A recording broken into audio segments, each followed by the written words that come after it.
जय हिंद विद्यार्थी मित्रांनो, बघा तुम्हाला अशा प्रकारच्या संख्या दिल्या असतील आणि विचारलं असेल की यांच्यामध्ये सर्वात लहान किंवा मोठी संख्या कोणती. तर काय करायचं मित्रांनो, जेव्हा पण अशा संख्या येतील तर काय सर्वात पहिले पॉवर जी असते त्यांची लसावी काढून घ्यायचा. जसं 2, 3, 4 आणि 3 या पॉवरचा काय करायचा लसावी घ्यायचा. यांचा लसावी किती येईल तर 12 येईल. त्यानंतर पुढे काय करायचं, आता आता कर्णिमाची संख्या तिला लिहायची. त्यानंतर लसावी 12ला आहे, 12ला या 2ने भाग द्यायचा. किती वेळेस भाग देईल 6 वेळेस. 6 डोक्यावर ठेवायचा. त्यानंतर 6 लिहायचा. त्यानंतर 12ला 3ने भाग द्यायचा. किती वेळेस भाग देईल 4 वेळेस. तसंच 5 जसा तसा लिहायचा. त्यानंतर 12ला 4ने भाग दिला 3 वेळेस जाईल. तसंच 7 जसा तसा 12ला 3ने भाग दिला 4 वेळेस जाईल.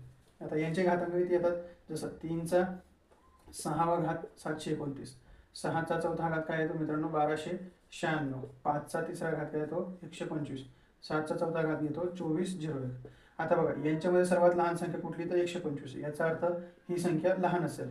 आता मोठी संख्या कुठली तर 2401, याचा अर्थ ही संख्या मोठी असेल. याच पद्धतीने आपण लहान किंवा मोठी संख्या ही काढत असतो मित्रांनो. धन्यवाद.